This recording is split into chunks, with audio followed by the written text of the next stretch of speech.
Vous regardez, tout le monde veut savoir, et tout de suite, l'invité du jour. Bonsoir Jean-Yves Le Drian. Bonsoir. Merci beaucoup d'être avec nous ce soir dans Tout le monde veut savoir. Ancien ministre de la Défense, ancien ministre des Affaires étrangères. Vous êtes aujourd'hui le représentant personnel du président de la République pour le Liban. Et nous allons vous interroger avec Ulysse Gosset. Bonsoir. Bonsoir Benjamin, bonsoir Monsieur le Ministre. Bonsoir. Éditorialiste international pour BFM TV. On va bien sûr parler dans un instant de la situation au Liban, des conséquences que pourraient avoir les élections américaines. Mais juste avant, puisque c'est une toute dernière information, le Premier ministre israélien a pris la parole dans les colonnes du Figaro. Ulysse, d'abord, pour ceux qui nous regardent, en quelques mots, quel est le message de Benjamin Netanyahou aux Français? Et Jean-Yves Le Drian, votre réaction donc dans un instant. Le message essentiel, dit le Premier ministre Netanyahou, c'est de dire que la France devrait se tenir aux côtés d'Israël. Il ajoute qu'Israël n'a rien contre les casques bleus de la finule. Et simplement, il revient sur, vous savez, l'appel lancé par le président français à ne pas livrer d'armes à Israël lorsqu'elles sont utilisées à Gaza. Et Netanyahou dit tout simplement, c'est honteux. Donc c'est, je dirais, d'une façon renouvelée, l'attaque contre les prises de position d'Emmanuel Macron sur les livraisons d'armes à Israël. Jean-Yves Le Drian, on voit donc, on voit donc qu'au fond, Benjamin Netanyahou persiste. Il avait dit déjà dans la foulée, juste avant le 7 octobre, « Shame on you ». Là, il redit, c'est une honte. C'est quoi? On est quasiment proche du divorce entre Emmanuel Macron et Benjamin Netanyahou? C'est pas un conflit personnel. Il y a un désaccord de fond sur lequel il faut qu'on s'explique. Bon, concernant le fait que la France se tienne toujours du côté d'Israël, c'est le cas. Nous avons été, dans l'histoire, toujours intransigeants sur le droit d'Israël à l'existence et le droit d'Israël à la sécurité. Et cela s'est manifesté en particulier après le pogrom terroriste qui s'est produit le 7 octobre, de manière très vive, très forte, avec la présence du président de la République sur les lieux. Bref, ce soutien à l'existence d'Israël, à l'intégrité d'Israël, à la sécurité d'Israël, il est permanent. Il est permanent de la part du président de la République, il est permanent aussi dans l'histoire de la France depuis la création de l'État d'Israël. Et puis, Netanyahou nous a habitués à être un artiste de la provocation. Donc il y a une répétition de provocations qui cible particulièrement la France. Mais la France n'est pas seule dans ses interrogations sur ce que veut faire M. Netanyahou. D'autres pays suivent cette même interrogation. Mais Jean-Yves Le Drian, est-ce que c'est seulement de la provocation? Puisqu'on va détailler ce que vous abordez, notamment la question des livraisons d'armes avec Ulysse Gosset dans un instant. Mais prenons, si vous le voulez bien, l'exemple des déclarations du président de la République en Conseil des ministres. Voilà ce qu'il a dit, des propos rapportés qui n'ont pas été démentis par l'Élysée. Benjamin Netanyahou ne doit pas oublier que son pays a été créé par une décision de l'ONU, des Nations Unies donc, ce à quoi le Premier ministre israélien a répondu, un rappel au président de la France, ce n'est pas la résolution de l'ONU qui a établi l'État d'Israël, mais plutôt la victoire obtenue dans la guerre d'indépendance avec le sang des combattants héroïques, dont beaucoup étaient des survivants de la Shoah, notamment du régime de Vichy en France. J'appelle ça... on peut comprendre la colère du Premier ministre israélien quand on voit les propos du président de la République. Moi, je suis en colère après M. Netanyahou, quand j'entends les propos de M. Netanyahou. La réalité, c'est que la confirmation juridique de l'État d'Israël, c'est bien un vote de l'Assemblée générale des Nations unies. J'ai vu des films sur ce sujet qui montraient l'émotion du peuple israélien quand ils additionnaient les suffrages et qui disaient « Ah, ça y est, enfin, nous devenons un vrai État ». Ça ne supprime en rien la force de conviction et le mouvement du peuple israélien pour son indépendance et sa sécurité, mais la réalité juridique est bien celle-là. C'est pas une maladresse de dire que c'est l'ONU qui a créé l'État d'Israël? C'est l'ONU qui garantit la validité juridique de l'État d'Israël. C'est une réalité. On ne va pas aller contre des réalités. Ça date de 1947, mais c'est comme ça que l'État d'Israël a pu s'affirmer. Voilà. Donc je pense que M. Netanyahou est un provocateur. Le problème, c'est que les frappes contre le Sud-Liban continuent et que notamment les soldats de la finule, les casques bleus, sont visés et parfois blessés. C'est inacceptable. Jusqu'où ira cette crise et comment on fait pour arrêter ces bombardements qui menacent les casques bleus qui sont installés depuis 1978? Et il y a 700 Français sur place. Oui, je trouve que la manière d'agir de l'armée israélienne à l'égard des casques bleus est inacceptable.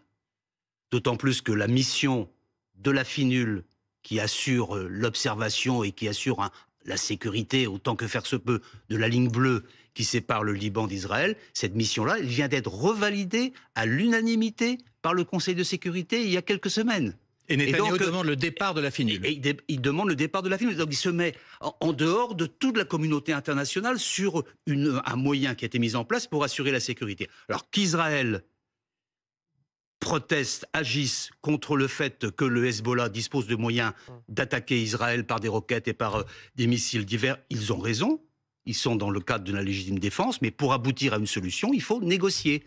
Et il faut d'autant plus négocier qu'on avait commencé à négocier.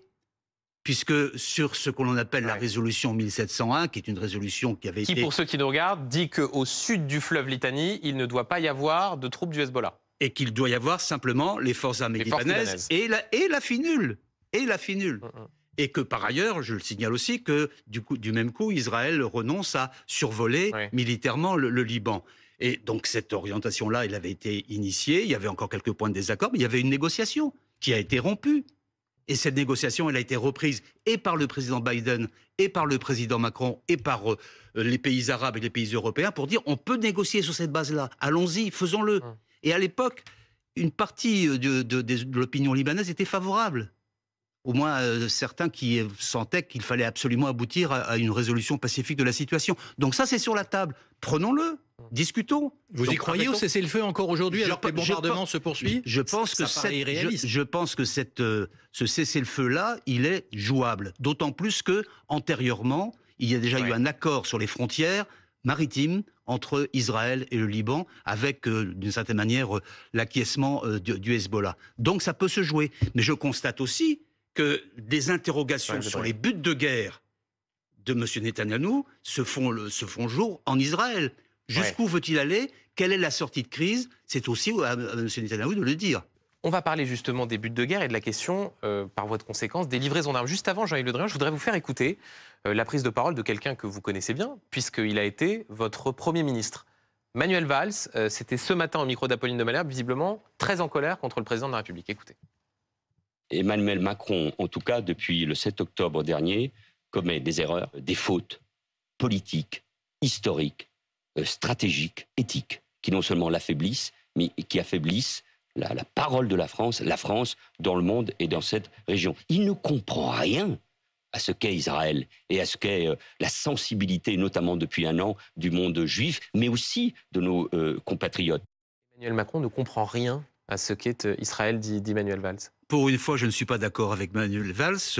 Je suis en rupture avec ses propos. Je considère que le président de la République a eu une approche très pragmatique de la situation. Il n'a qu'un seul but, qu'on retrouve la paix et que les conditions de sécurité d'Israël et des Palestiniens soient garanties pour l'avenir. Et moi, je suis interrogatif sur ce que l'on dit en termes militaires, l'état final recherché par M. Netanyahou. Jusqu'où veut-il aller? Quel est son but de guerre? Y compris M. Ayalon, qui est l'ancien patron du Shin Bet, se pose la même question en disant « Mais si on a uniquement comme but la guerre, alors c'est la guerre sans fin. Et est-ce que M. Netanyahou ne va pas nous entraîner dans une espèce de guerre éternelle pour assurer sa propre survie ?» Et donc c'est pour ça, Jean-Yves Le Drian, selon vous, selon le président de la République, il faut cesser de livrer des armes à Israël, utilisées à Gaza et utilisées au Liban. C'est ce que dit le président de la République. Au Liban, ça veut dire qu'aujourd'hui, il faut pousser les acteurs à un cessez-le-feu.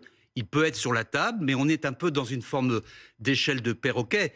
Certains disent « je veux bien passer au cessez-le-feu sur la ligne bleue, mais à condition qu'on passe en même temps sur le cessez-le-feu à Gaza. Et si on continue comme ça, on ne s'en sortira pas. » Et donc il faut que les pays occidentaux cessent de livrer des armes utilisées à Gaza et au Liban. Il est contradictoire de dire en même temps il faut urgemment le cessez-le-feu et en même temps fournir des armes. Oui, c'est contradictoire. Mais ça veut dire que vous ne faites pas de différence, Jean-Yves Le Drian, entre Gaza et le Liban, je différencie. Oui, mais sauf que le président de la République, lui, dit qu'il faut cesser de livrer des armes également, celles qui sont utilisées au Liban. Ça veut donc dire que si on suit, le Hezbollah continue de bombarder, bombardement que d'ailleurs condamne le président de la République, et pour autant, il faut arrêter d'envoyer des armes à Israël. La solution pour la ligne bleue est relativement facile à mettre en œuvre. On sait le contenu de ce que ça suppose, à la fois sur la présence de la FINUL et sur les forces armées libanaises. On sait qu'il faut que le Hezbollah se retire et on sait qu'il y a beaucoup de Libanais qui sont favorables à ça. Donc mettons-nous autour de la table. C'était presque fait.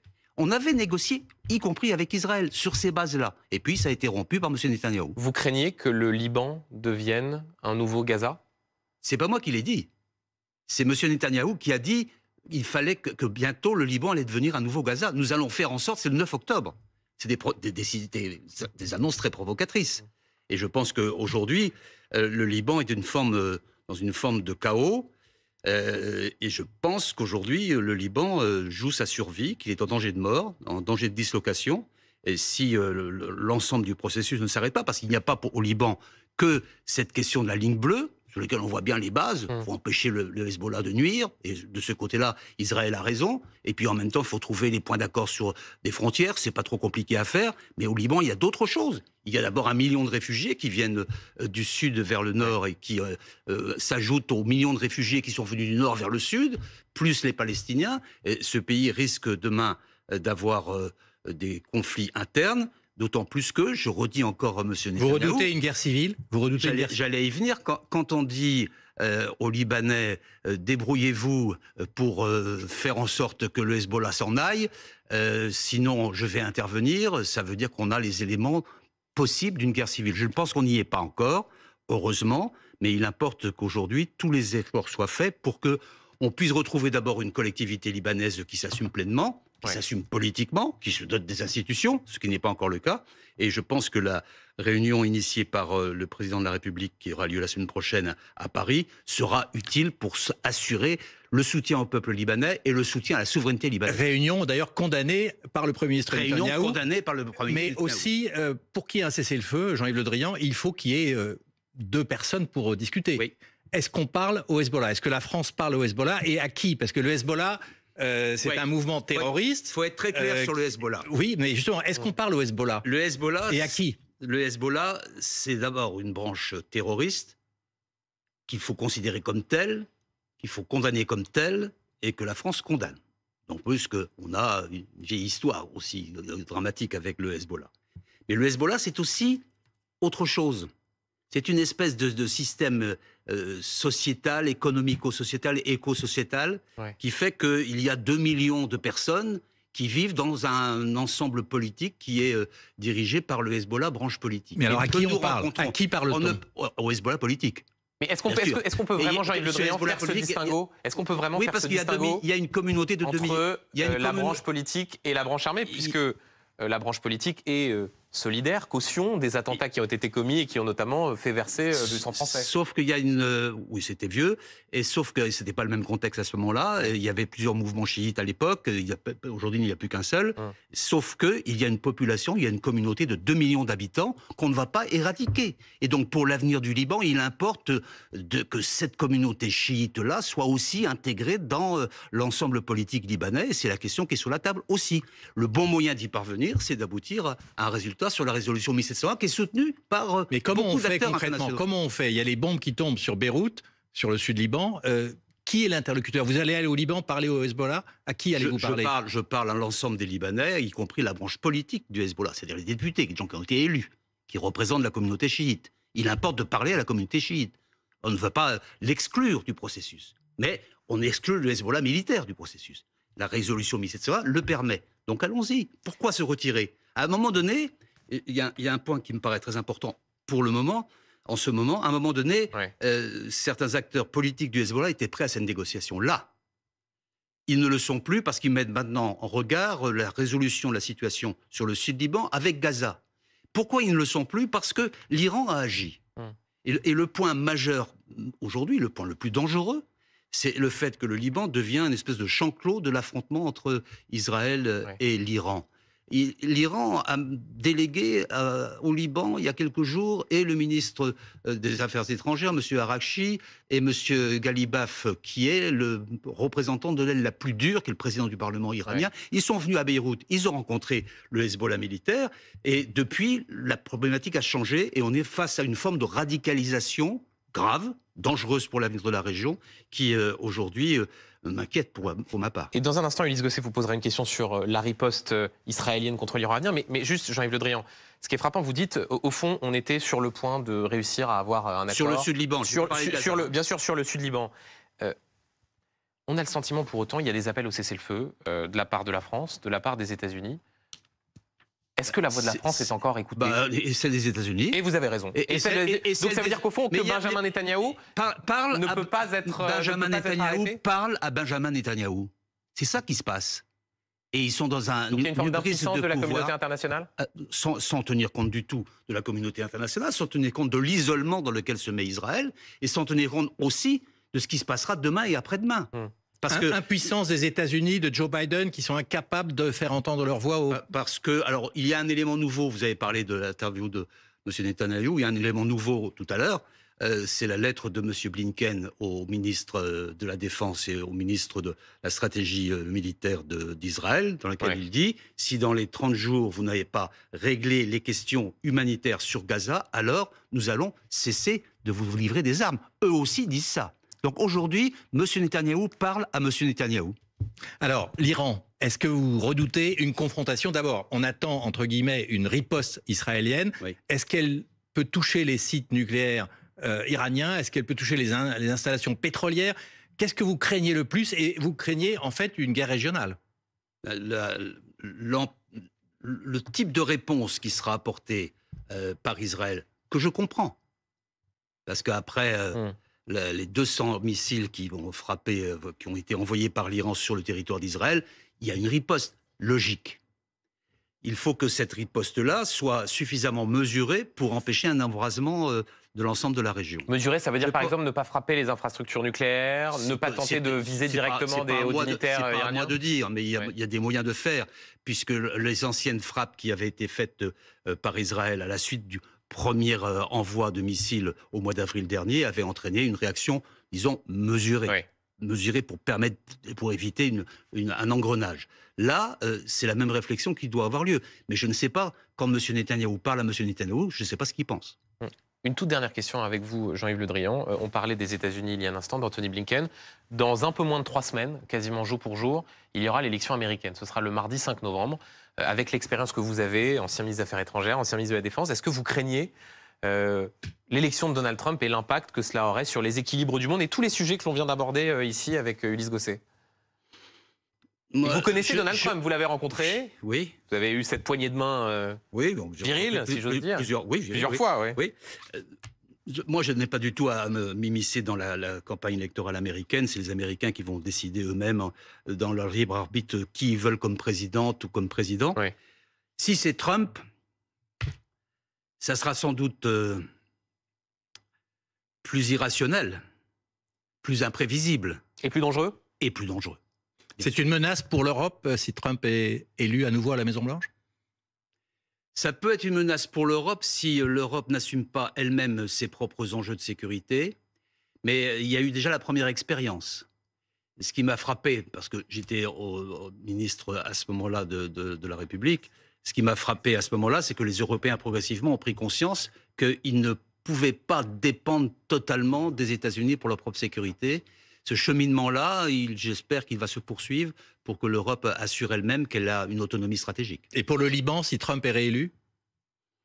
Le Liban, c'est pas sans doute la question la plus importante pour les États-Unis. C'est une question importante pour la France, parce qu'il y a un devoir moral, il y a un devoir politique.